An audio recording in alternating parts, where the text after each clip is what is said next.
Good afternoon. Thank you, and thank you for your patience as we start out our career panel this afternoon with our wonderful, wonderful mass communication alums. Thank you for coming out today. It's a cold day, a little snowy day. We appreciate your doing that, okay? And for students, faculty, staff who came out today as well, thank you. So I would like to go and introduce you to our panelists today. First, it would help for those who may not know that I am Dr. Sonia DePalma. I'm chair and professor in the Department of Mass Communication. And this is part of an initiative that we are calling Impact in our department. I would ask any student here to do the QR code and let us know that you attended. This lets us know your feedback and just how receptive you are to us doing these types of things. Because whether it was in the 80s, the 90s, or in 2026, it is about connections, it is about networking, and that's what we're here to help you to do. I also have with me David Earnhardt from the Career Center. He's going to be helping out today with some questions for our panelists and for you. And if you don't know, how many people have been to the Career Center? Okay, you should, it's the best kept secret on campus here. Don't make it that. Use the resources of the Career Center. Meet with David or one of his colleagues for your resume and so forth. So talk with David today if you have questions. He's wonderful with LinkedIn, by the way. Okay, so to our panelists, we have, I'm going to go left to right here. Stephanie Rogers, class of 2015. She is manager of audience and engagement strategy with Blue Ridge Public Radio. Next, Christo Bubenik. Did I say it correct? Did I get that? Bubenik is marketing and communications manager with Asheville Parks and Recreation. And then Ashley Downer, class of 23, Social and Specialty Campaign Coordinator, Henderson County Tourism Development Authority. Wowza, welcome. Okay, round of applause. You came out, it's a cold day. Okay, so to start us off, David, who's done this a few more times than I have, with our first question. This will be pretty informal. We're going to go through, ask our panelists some questions, and then with the help of Professor Slatton, she has a microphone. We want to hear from you. We want to hear your questions. Okay? Alrighty, so David, I will let you go first there. All right. Thank you, Dr. DePalma, for having us and for putting this together. We really appreciate being a part of this. And thank you to our panelists for being a part of this. We really appreciate you being involved. And we were talking earlier, and there's a nice spread of graduates over the last 20 years. So I really appreciate there's going to be some pretty cool perspectives on maybe the impact of social media that has come and gone and changed potentially as well. So looking forward to hearing some of that perspective. I want to make sure everybody can hear me, first of all. Everybody okay? All right, awesome.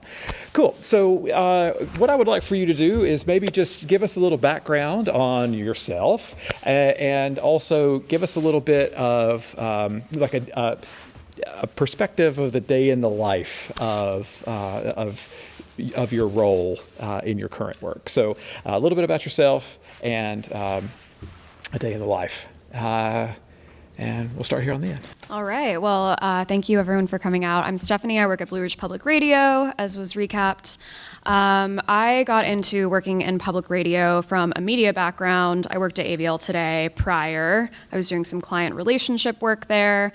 And very early on in my career, I worked at the Asheville Area Chamber of Commerce. So I've kind of jumped around from different things, found my way into media, and now work at BPR, where I do basically all of our digital work. So I work on our website, I manage all of our social media channels, I do some event planning and community work. It's really varied, and that's one of the things I love about it. So on any given day, I could be editing a reel for social media, I could be working with our reporters and coaching them about things that people are interested in from the community for news coverage. I could be planning an event. I could be working on some graphic design for the other departments. The list is honestly endless, but I like it that way. Hi, I'm Christo. As a reminder, I'm with Asheville Parks and Recreation, which is a department of the city of Asheville. I have also done quite a few things before I got into government. My first job out of college was working for a lifestyle magazine called WNC Magazine that then led to working at BPR, United Way, and then I was the marketing director for a regional outdoor company called Diamond Brand for a few years before ending up at Buncombe County and now at the city of Asheville. I oversee one dedicated person who is also a UNCA graduate, but he is a graphic designer and he's the social media manager. But I also, because we're a department of about 200 people in the summer and 150 people year round, and we have 8 fully programmed community centers throughout the city, as well as festivals and outreach and lots of other things that are going on. I count on a lot of those people who are in the field to also be part of my marketing team. And so there's a lot of training that goes on, teaching them how to sort of use Canva, setting up templates and stuff like that are simple for people who aren't used to like Adobe products and things to do, as well as how to speak at community group meetings and different things like that. But working in Parks and Recreation is most of the time really, really fun. It's still government, so you still get hate mail. You still get people who are really passionate about the places that they've made memories in, that they've made connections in, that they've done a lot of exploring in. And so it's great to be in a city where people do care about their outdoor spaces and those third spaces where they can connect with other people, because colleagues who work in other places sometimes tell us it's like pulling teeth to get people to weigh in. You know, they're bringing a like $30 million indoor aquatics facility and they can't get people to show up to tell them what exactly they want in it. And in Asheville, you don't have to wait for people to show up. You don't have to invite them. They're going to tell you exactly what they want from the beginning. And so some of that is managing expectations. That's a big part of my job. And it can be different every day too. It's fantastic. Before I was here, so we did a virtual contest because of the snow, where we were encouraging people to send us pictures of their snow pals, their snow critters, all the stuff that they made. So I was putting together prize packs for the people who we said made the best of those things. And when I go back, I'll be doing press conference training. We are doing a lot of redundancy building because of the back-to-back storms that we've had. So where I fall in emergency management with being a backup for a backup, it's really exciting, and I enjoy it because it's not the same thing every day, every year. There's not a stagnation, and so there's always going to be new stuff that emerges and ways to help people. My name is Ashley Downer. I graduated in 2023, which seems like just yesterday, which is crazy. It's been 3 years. But this is actually my first full-time position out of college. I was introduced to the TDA actually in high school. We had to do a senior project, and one of my marketing teachers kind of introduced me to the TDA and what they do. So that's kind of a fun story of how even at a young age, getting introduced to jobs and careers is so important. I then had a couple of internships with the TDA while I was in school here, and that led to kind of a position that was catered to what I was learning here, which was really cool. I was able to kind of just show up and say, these are my skills, how can I help here at the TDA? And there was kind of a position created. So I was offered the communications coordinator position, and now I'm the social and specialty campaign coordinator. And what that is a lot of different stuff. Similar to Stephanie, I'm kind of doing a lot of different things every day, which is the reason that I really love what I do. So for social media, I get to go out to our partners, so it could be restaurants, breweries, attractions, anything like that, and tell their story to visitors and encourage visitors to come visit Hendersonville. So the goal of the TDA is to increase visitation and put more heads in beds in hotel rooms and just kind of promote the destination as a really fun place for someone to come vacation, essentially. So the social media side is my favorite, being able to communicate with our partners, share their stories, and then I also work a lot on our website. I manage partner accounts, business listings, event listings, things like that. I also work a lot with digital trails, which is a new thing that we've just implemented this last year. And then at the Welcome Center, I create and edit videos for our social media wall, we call it, as well as a photo wall. So I definitely took a lot of stuff that I learned here at UNC Asheville and I'm applying it to what I do today. Thank you. Next part, what is your favorite aspects of your job and your least favorite, and why? Least favorite. Your least favorite. What do you like? You hit on some of the things that you enjoy with your jobs. What is the you say the part where you say, oh, I have to make myself go do this? Every job kind of comes with that. But if you have something like that, and you may not. I think my favorite part is probably being embedded in our newsroom at BPR. So we have a staff of about 5 reporters who are funded in various ways through various grants, but they're covering the local community. So it's really, really cool to sit in on that news meeting every day and provide feedback based on what I'm hearing on social media that people are interested in covering, and just kind of shaping a story and helping shape it from kind of the idea to the publication, and saying, like, I think we should frame the headline like this to be more engaging. I think we need to have this type of photo. Maybe we could do a video about this that is going to be really interesting for social media. Thinking about how you can kind of translate that story onto various platforms so that people are actually reading it and seeing it and engaging with it is really creatively challenging and fun. My least favorite is kind of the other end of that, which is the data aspect of it. So I try and pull data for everything that we do, and going through the analytics to see what performed well and what didn't is really interesting, but the number pulling itself can be a bit tedious sometimes. So 2 sides of the same coin. My favorite, and I don't know, it might be my favorite and least favorite, is engaging with the community. There are so many people in Asheville who love living here, and everything that we do as the city of Asheville is to make people's lives better. And because of various things that have happened over the years, especially with different communities, there's a need to establish trust. And so, through brand management and just always trying to be in contact with people, so you're not just showing up every 3 or 4 years and saying, all right, we're going to do some improvement to this park. What do you want here? And then they want to tell you everything that they've wanted to tell you for the past 5 years because you've not been there to talk to them.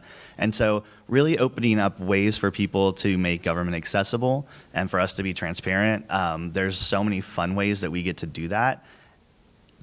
I really, really enjoy that. But then also being on 24/7 can be very difficult because you're always trying to respond to any new rumor that might pop up, or a misunderstanding, or a conspiracy theory. It's weird, but it happens with projects that we have going on. And right now, just the sheer amount of things that we're trying to work on at the city of Asheville, we had a lot of deferred maintenance that we are taking care of, and then you have a huge storm that comes in and kind of wipes out hundreds of acres of public space that people depend on for their mental well-being, their physical health. And so trying to work in tandem with the federal government, community organizations, everybody who's out there, it's just a lot to manage sometimes, and to try to make sure that as many people as possible are at least being acknowledged. Everybody's not going to get what they want 100% of the time, but yeah, it can be challenging working in government when people have so much access sometimes. It can be overwhelming for us to put it out there, and also probably overwhelming for them to comb through it and then pick out the things that are the most important to them. Yeah, my favorite part, I talked a little bit about the social media, telling stories, so I'll think of something else. But I really enjoy working with the team that I work with. So it's really rare to get along with every single person that you work with. And at the TDA, everybody really does get along. We work a lot with a marketing agency. We have a PR firm. So kind of seeing how everybody steps into their roles without stepping on other people's toes. It's just cool to see how everybody can come together and learning about what PR does. You know, what's important to them, what do they need from us, what do we need from them to work and collaborate with each other. So I think that's one of my favorite parts about my position. And then I'm going to have to agree with Stephanie, the data. I'm not a numbers person at all. Just doesn't come easy to me. So having to pull data from social media posts, what works well, what's not working well, is definitely more of a team effort, and numbers just don't come as easy to me as some other things. So I'm gonna have to say the data pulling as well. Thank you. Next question is to be two-parter with this. What were the most important skills you gained from college, specifically the mass communication program? Second part of that question, what skills are you working on now? Because we all know in media, it's not set it and forget it. It's continual. So what were the most important skills that were your takeaway from this program, and what are you learning to do differently or better now? I know the program is very different than it was 20 years ago when I graduated. But at that time, mass communication, when you graduated, you were more of a generalist. You had you kind of specialized in something, but you also had a really big foundation in video, writing, design. Social media was kind of just, I want to say that Facebook maybe came out when I was at UNCA. So I had that first pass at it. But having that foundation of being able to do a lot of different things has been so valuable to me, because when I'm talking to somebody who is a writer, or if they're a designer or a video editor, even having just an inkling of knowing what they do and what's possible has been really, really valuable. Just in dealing with other people, and also knowing that I can do it myself. And so again, you are always taking those Adobe classes or LinkedIn Learning, trying to figure out what's new, because everything just kind of updates at the speed of light these days. And that's also something that has made me more productive. And so something I'm working on is, how can I best use the emerging things like AI? How do we optimize the articles that we're putting out there and the press releases, so that people who are just seeing that little AI, on their search engine, are getting the right information and they're pulling from us, and that we're a valuable source. And also, if I've got something that I built 3 years ago that needs to be updated, sometimes there are ways to do that now that only take 30 seconds that used to take maybe 30 minutes. So figuring out the way that I can use that for the most productivity. I think for me, probably the best thing that I learned, this is a little more like conceptual, I guess, but how to sort of find a story and tell that story is the most valuable skill that I think that you can have if you're in any communications role, period. Because if you're marketing for a brand, you need to understand how to tell that brand's story and think kind of creatively about what it is. If you're working for a newspaper or an online publication, obviously you need to be able to sniff out a story. But to find those kind of angles and then translate them into, pieces of marketing copy or headlines or graphics or anything, even graphics tell a story, and thinking about what that is was probably my biggest application from what I learned in my time on the Blue Banner, specifically I'm thinking of.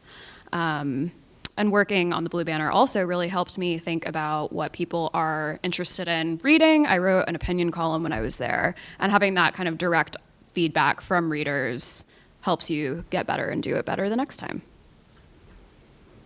I would say there's two things that really stick out. Definitely video production and just the basics of video. I, of course, don't shoot on the big cameras that I learned with, but even just taking that knowledge to an iPhone, which is what we use for our social media, just knowing the basics, lighting, things like that, is definitely probably the biggest thing that I've taken into my current position. And then the next thing is interviewing. So just knowing how to interview somebody. It's definitely starting out, it was scary not knowing what to expect, but I did have practice here in my classes, whether it was just an informal video or an informal interview, or if I was writing a paper or something like that. I interview people for social media weekly, so just having that knowledge and definitely practicing, of course, gets a lot easier as well. I want to echo you on that, Ashley, for sure. I mean, those are things that you take for granted when you have been in your career for several years, but I would not know those things if I hadn't learned them in school. So they're super, super helpful. It's like the basis of everything that you do. Awesome. It sounds like a lot of skills that you gained in college, and also at the same time able to transition those skills into some new and interesting ways. I am like you, Christo. I remember when Facebook was born, and now it is less than cool. So I appreciate the cycle of those things. So I have one more question, and then we're going to open the floor up. So we're gonna float around with a microphone just so everybody can hear, and we're recording it as well. So we'll ask you to use the microphone for the questions. But I'll do one more question, and then we'll float around. So be formulating a question that you might have. So I wonder if you could think back to your college days and you imagine yourself in one of these seats. What would be one piece of advice that you would give yourself now, having been in these seats 3 years ago, or almost 20 years ago, or 11 years ago? I think my piece of advice would be don't be afraid to try anything, because I didn't see myself working at a TDA, and maybe this isn't going to be my job forever, but I really am liking it right now. And know how to talk to people, know how to communicate with people. Just go out there and try, whether, again, it's something that you have never heard of or you never saw yourself doing, and just knowing how to communicate with different types of people, work with different types of people, is really important. So I would say that's my advice. I think my advice would be to stay flexible and not be scared of the current state of media. Media has been dying, quote unquote, from the time that I went to college in 2011. And, times are tough, but it's always iterating into a new thing, and there's always a new way that you can apply your skills. So if that is a path that you're interested in, I wouldn't let that scare you off. I would just stay flexible, stay curious, talk to people, find mentors. And creativity is always going to serve you well, and like a really incredible work ethic. That will get you way further than even being talented, honestly. But that doesn't help. That doesn't hurt either. Yeah, I'm going to echo what they both said. Stay curious and stay open-minded. Do not be afraid to go outside of your comfort zone, because nothing great was ever accomplished in someone's comfort zone. Yeah, just having that desire to continue to do different things, to meet different people, and to learn from your failures is something that a lot of people have trouble getting around because of ego. But once you get to that point, like, you're kind of unstoppable. I like the thought of being continually curious and continually learning, and also working with folks. You've pretty much sold the liberal arts, so I appreciate that. It's very kind of you. So we'll float around now with the microphone. Just raise your hand, and we'll come around with the mic and get your questions. So I think we have one in the striped shirt.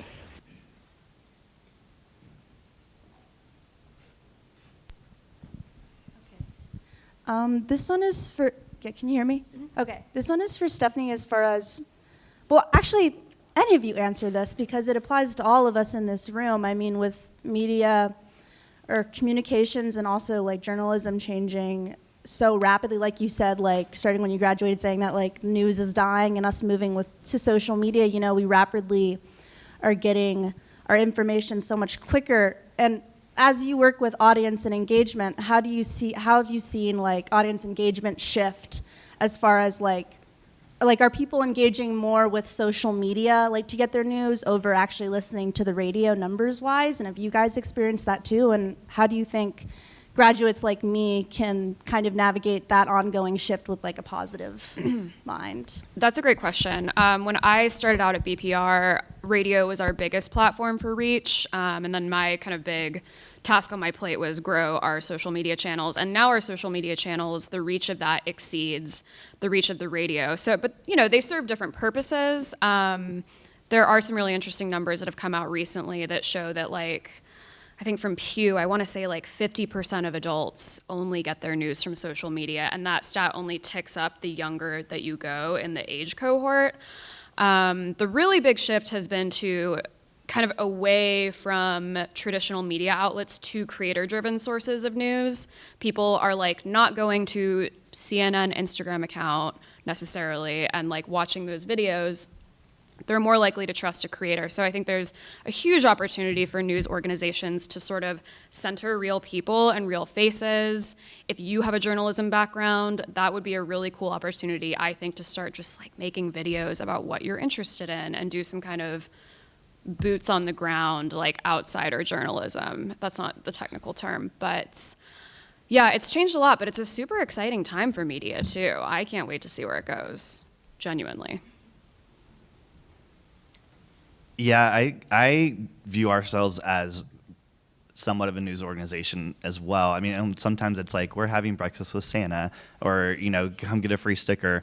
So it's not that deep, but we do have such a wide range of audiences that you know we're using community calendars like ABL Today and Mountain Express, but not everybody's online, not everybody's using those, and so having stuff that's available in print, digital, you know, screens that are rotating at different places that people are going, like libraries and the transit center and stuff like that. It is really exciting, but also the way you package it is so different for each person as well.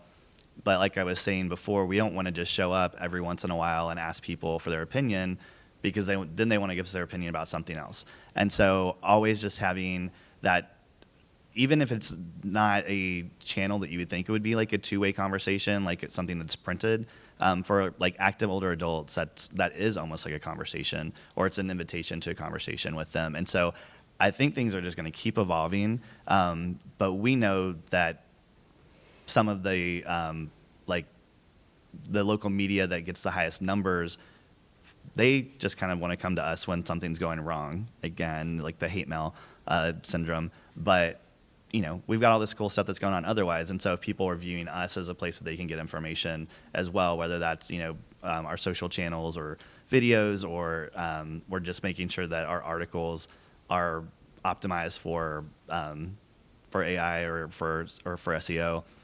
I think that it all journalism is becoming more amorphous. You know, it's becoming, but BPR is definitely very well trusted in this area. I would say on a more marketing and advertising side of it, we do have very strong engagement with our digital ads compared to our print ads. And word of mouth, if we ask somebody, you know, how'd you hear about us, or how'd you hear about this event that we're at, they'll say social media, or they'll say, yeah, I saw your Facebook ad, or your event calendar on your website. Much more common than they'll say, oh, we saw it in our state magazine or something like that. So definitely digital is definitely taking over on that side, and we're definitely seeing more engagement through socials and Facebook and things like that. I feel like I need to amend what I said earlier when I said it was an exciting time for media. I was just thinking about the Washington Post layoffs this morning, so that feels kind of out of sync. But to add more nuance to what I was thinking of when I said that is news is kind of shifting into also a less stiff format, and I think that's what I find really exciting about it currently. It used to be that there had to be a really high production value, and now what audiences are looking for is almost like that less polished sort of thing. So I think it's an interesting format change that can lend itself to a lot of creativity, and you can get things out faster, which is helpful. So just wanted to circle back on that. Scary can be exciting too. A question in the back there. This is mostly for Stephanie, but feel free to chip in as y'all feel. you were active during like Helene times, of course. I listened to a bunch of BPR during that, and what I'm wondering is what sort of recommendations you would have for a more robust and reliable radio and communications network, either on a personal or public infrastructure level. Well, there's a very physical aspect to that, which is the towers have to stand strong. So those are radio towers that require maintenance and a guy climbing up like thousands of feet to fix antennas, which is super insane work. So that requires a strong funding network, you know, because you worked in development at BPR. So I would love to hear your perspective on that too. I think what really served us well during Helene was being able to activate our social media channels and provide a huge volume of information to people very quickly. That was something that I noticed about audiences during COVID. It's challenging to take all of that information from local government and translate it into a distilled kind of package that is just like a couple sentences that people can read and understand really easily. So the more that media companies, local government, I mean, really anything can do that and boil it down into something simple is going to be really helpful. I don't know if that answered your question, but I hope it got a little bit there. Yeah, we run FEMA simulations all the time. I've never done one where there's no communication that you can get out there. I mean, this was really working in a situation that was so unanticipated, and we're so thankful to those over-the-air partners and like the terrestrial technology that was out there. And it is. I remember from back in the day. I mean, those things fall apart. They're expensive, and so the investment that this community has made in public radio really helped us out during a unprecedented time. I think to add one more thought onto that also, something that we did that was kind of innovative and helpful for people, I think, was two things. We made a text-only version of our website that didn't have any advertisements or photos, so it would load faster when you were in a low bandwidth situation. That was really helpful. So you could get information without having to like wait for the entire page to populate on your phone. And then also, we did a text message update line, so you could sign up to receive text messages. And that's kind of another version of that like super quick hit, like what do I need to know in like 700 characters or less, that is really helpful for people who are busy and are in a crazy, chaotic kind of disaster situation, honestly. But those are some of the new kind of emergent tactics that I imagine we're gonna see more local governments kind of roll out and media in a response situation for a disaster. I mean, hopefully we won't go through something like that again, but if we do, that would be something that I would want to turn to again to communicate with people.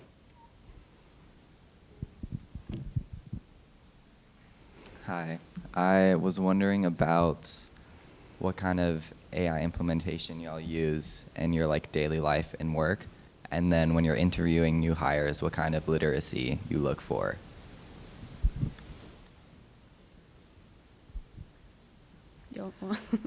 There are oftentimes, for like a project, we are building a new pool over in West Asheville. And so in addition to getting information that would go out in like a press release and then also be put into some more plain language to be put into like a milestone email for subscribers who have who've asked to be updated on things, and then the project page, and then if there's any sort of like text version and stuff like that. With AI, I love that I can create whatever this is going to be the most detailed one of those, which is probably like the press release, and then pull out and say what is going to be a good engaging caption or a subject line for email. So the creation is there already from like an actual human, and then going through after it spits out stuff, because it loves to say things like vibrant and activate, like nobody talks that way. And putting it into like a little bit more of a human voice, but it saves all that time of having to say like, okay, well this needs to be redesigned for this audience or for like just this much space. And so that's how I'm using it on like a pretty regular, everyday basis. And I use it a lot of times when I respond to community members that I want to sound nicer with, because sometimes they have a tone that you want to match, and it's not nice to do that sometimes. So it helps me be a little bit nicer in those ways. And in terms of if I had a position that was open right now, I would want somebody who would be a little bit fluent, especially like on the Adobe programs or whatever is it Affinity or whatever Canva has like kind of put together as like the free one right now. Because I know that we're pumping out so much stuff, and so somebody who knows how to do it, but also knows how to maximize their time by using these different tools that we have out there right now. We use AI in a couple different ways at BPR. We use Google Pinpoint for transcribing interviews, which is such a good application and such a time saver for something like that. We will also use it to analyze and crunch data, which can really speed up the data reporting process. Not so much for the writing of our stories, though. That's something that we want to keep AI out of as much as possible to maintain trust with our audience. So I would say it kind of depends on what industry you're in. And I don't want to sound like a broken record, but bringing unique creativity to the table is always going to be a differentiating factor and a unique point. I do think AI is going to be even more unavoidable as we move into the future, but what can you bring that sets you apart from that is one thing that we're looking at right now. I can't quite speak to the hiring process. But yeah, data is an amazing application for AI. For the TDA, we use it also in a couple different ways. I usually use it for, again, social media captions ideation. Obviously, we're not just copying, pasting from an AI source, but just coming up with ideas, maybe coming up with some wording, working with our brand voice, things like that. And then another way we use it is for file organization. We use AI a lot for that. We've got a lot of different types of files, and sometimes organizing them can be difficult, so we use a lot of AI for that. And then for hiring, we look for people who are proficient in Microsoft, in Adobe, Canva, things like that is important for. It depends on the position, but just having the basic knowledge of those is important. And then I had a second question is, how important do you view like a personal brand or having, maybe not like an influencer, but having some kind of platform for hiring?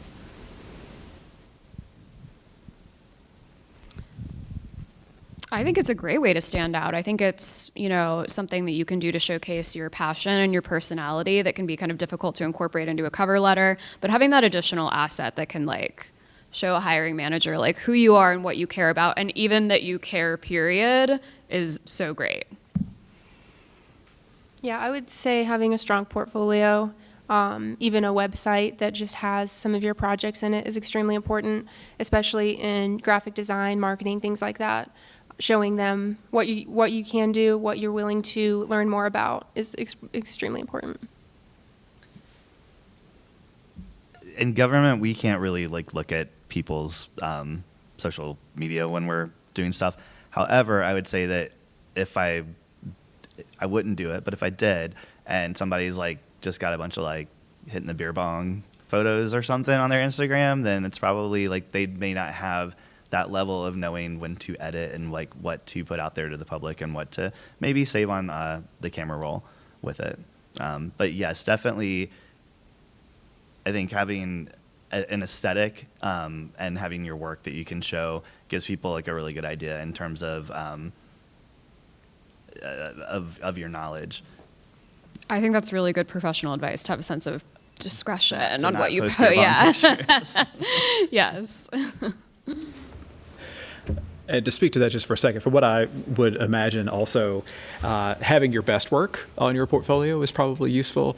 And if you're looking at a portfolio or someone's digital online presence, it would be helpful you could see if they're willing to do it for free, then you could pay them to do that thing, right? The more you can emphasize your own skill set for free, that it's a much higher likelihood that it shows that you have a skill set that somebody's willing to pay for.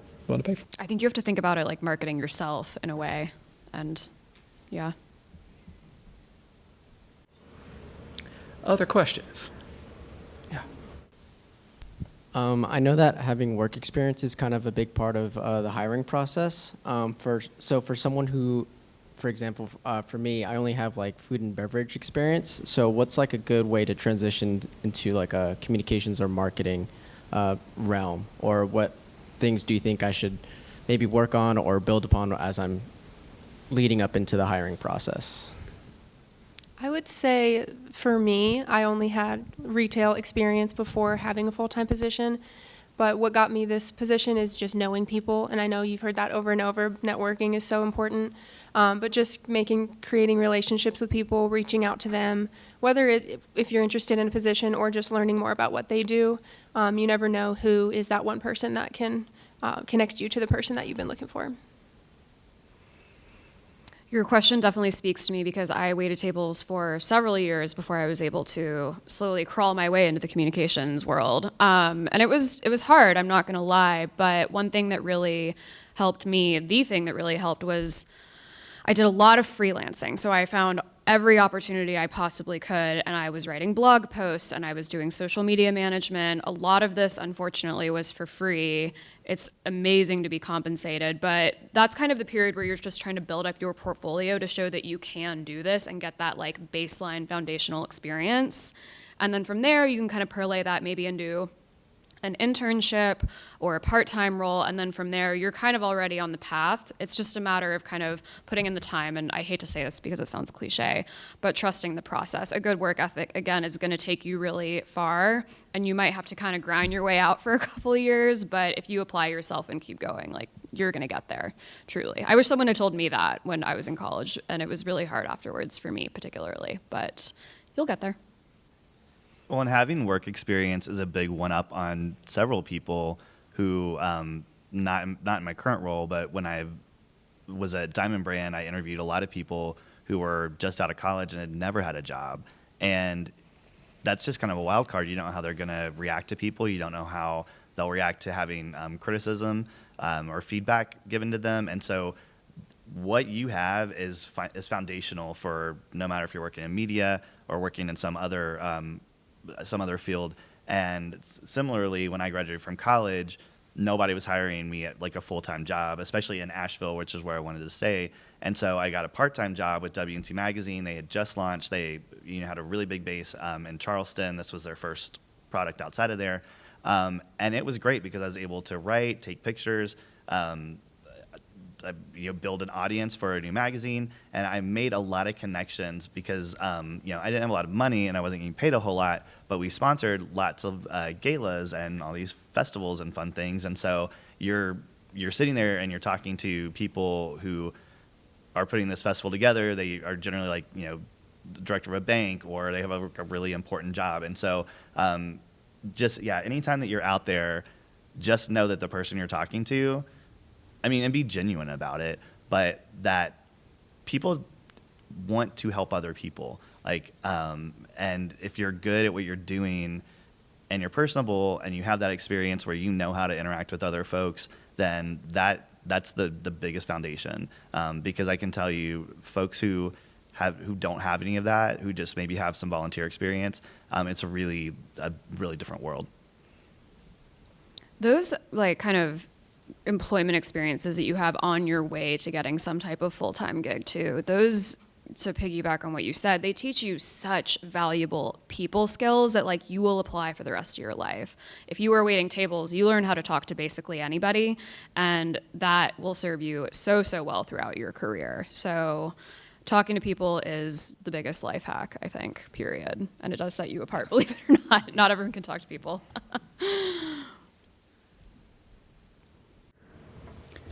I've often thought that that everybody should have at least one customer service job in their life, just so that they have that experience of being on the. Everybody should work night out at a hotel at least one night of their lives, because you get to meet a lot of people and see some interesting things. You got stories for the rest of your life.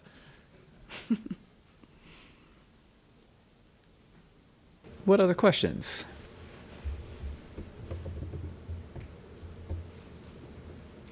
Getting close to the 1 o'clock hour, and I'm sure that you folks would like to grab something to eat before your 1:20 class. Thank you, Professor Slatton. Did a wonderful job with the microphone here. Thank you, David Earnhardt.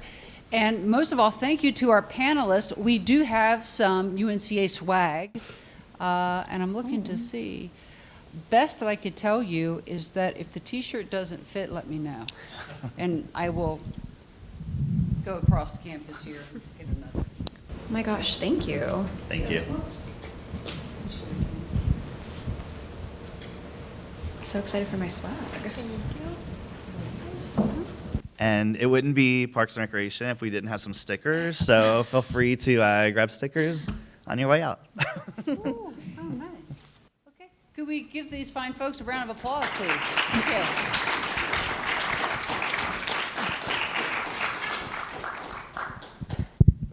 And, oh my gosh, how could I possibly forget? So we have Kent Thompson, who's a graduate of our program, and we have Kate Murphy, who will be graduating in May. So we'll have a recording available. They'll let us know when it's ready, and you can watch yourself. Oh God. If you'd like to do that. And That's then- a good skill too when you're going for interviews, to film yourself being interviewed. Yeah, that is a good skill. And I just like to add, you're looking at a Shoney's, Wendy's, Burger King gal here. Yeah, don't want to go back to that. So, thank you all so much for coming out this afternoon. Stay warm, drive safe, and we'll see you the next time. Okay, thank you.